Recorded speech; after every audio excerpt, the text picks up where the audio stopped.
This morning we'll be making a hearty breakfast with caramelized onions and an omelet and some potatoes on the side. Let's get to it.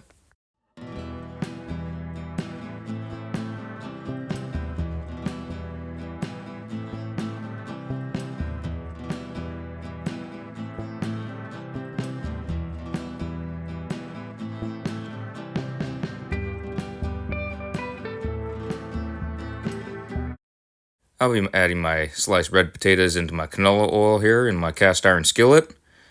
I'll also be adding some butter once I get some more of the red potato slices in there, trying to keep the potatoes fairly evenly sliced. Some of them are a little bit thicker, some of them a little bit thinner, so I'll just have to take out the thinner ones when they cook out a little bit faster and then add a new slice in, replace that, get it cooking as fast as possible.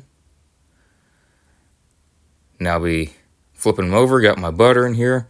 One thing the butter and the oil do together is they brown the potatoes very nicely. If I just had the oil in here, it would not do that. It has to have the butter as well. It just gives that nice brown color, makes it nice and crispy, but also nice and fluffy inside, which I really enjoy. So it's going to bubble up, it's going to give that coloring. We also want to make sure that's not just the color, but it's actually cooked. So if you're using your spatula there, you can rub on the top, and if it just starts peeling it off or scooting everything to the side, it's just coloring. Whereas if it takes a little bit more to peel off the top, it is actually getting crispy. Now it will be not super crisp when you turn it over because it still has the oil, it's still wet. When it dries, it will become crispier. But if it's super crispy in the oil, it might be a little bit too crispy by the time it dries and you have it on your plate. So some of it, the brown's coming off, but that's absolutely fine. It is cooking all the way through. So we're going to go ahead and get these critters on out of here. A little slick because of the oil. That's fine. Look nice and brown. I'm very happy with it. Looks very tasty. We get into that in a bit. Turn them over, making sure they're all good. That one's nice and brown. And of course, got to have my Yellowstone mug that my best friend gave me while I'm cooking these. And just smells really good. We got some already on the plate. Gotta give it a little shake there. Make sure everything's not stuck. And go to flip them over again. You also want to remember if there's a hot spot in the plate, if your burner is smaller than your skillet, that you want to move everything around. So in the center, it was getting a little bit crispier faster, so I'd move them around sometimes from the center to the outside and outside to the inside. It's not as much of a problem if you have a smaller skillet on a larger burner, but you don't want to be wasting your fuel, whether it be electricity, propane, natural gas. So I do have a burner that's a little bit smaller than a skillet, which is fine. I just rotate all my potatoes there. So I'm going to be getting all this out. Sure looks really good. Nice even browning. It's not burnt on one side and not on the other. Gonna go and fish this critter on out. A little slick in there with oil, but we will get it out eventually.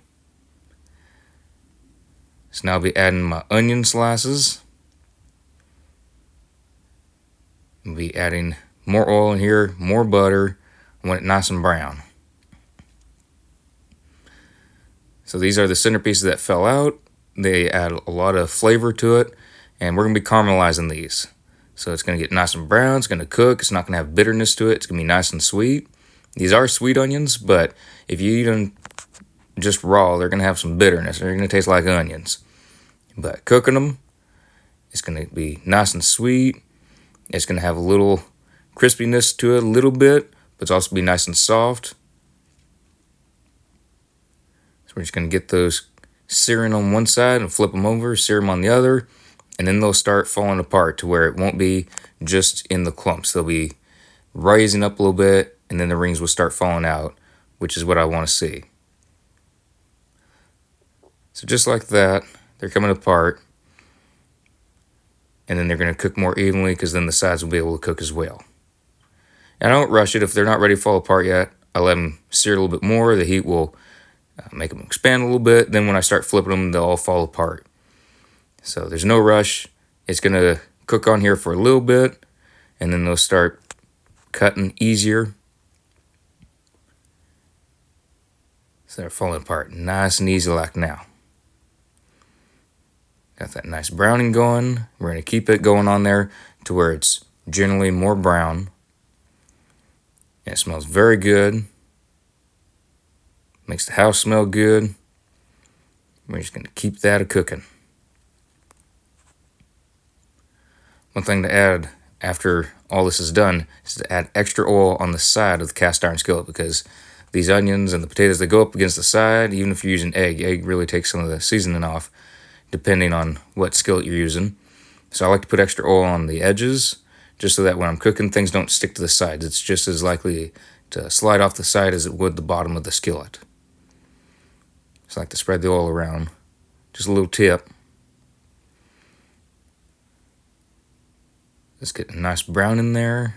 We're going to keep it going a little bit more. So here's what it looks like when it's more browned, more cooked. They're nice and limp. We're going to put them on a plate there.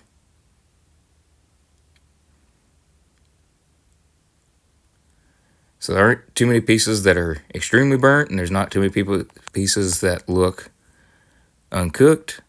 It's just nice and even throughout all the onion rings in there. They are a little slick. That's one thing about getting stuff out of the cast iron skillet. When you're using a lot of oil, they are kind of slick on the spatula there. That's fine. It just takes an extra few seconds. Fish some of them critters out. Now I left a lot of the oil in here for adding the eggs.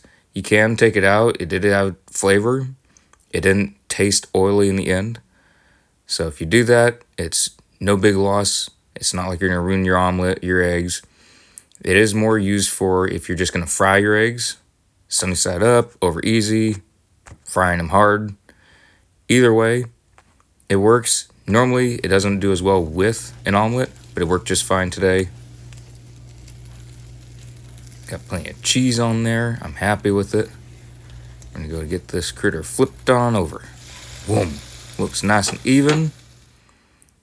The oil did get in there, but it didn't taste oily, so I'm perfectly fine with that. Add more cheese. Gonna get it moving around. Don't need it sticking anywhere. That's why I use the extra oil on the sides when I'm seasoning my skillet. Now we'll be adding our onions back in here. They're still very warm, which is what I want. I don't want cold onions to be stuck in the middle of my omelet, but also be warming back up some more as well. They're just nice, tasty looking.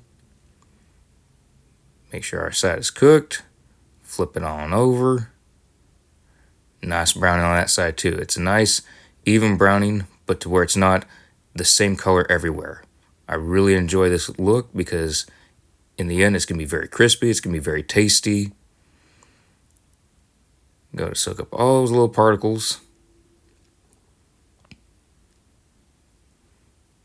That's looking mighty fine right there.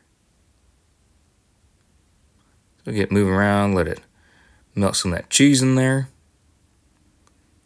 Then we'll be fishing this critter out. Spread some cheese on top. Make sure cheese is on there. It makes it extra crispy as well. And now we're going to be getting this critter out because it looks good on the bottom. Nice and careful. There we go. We got some of our onions with the potatoes there. Everything's nice and hot.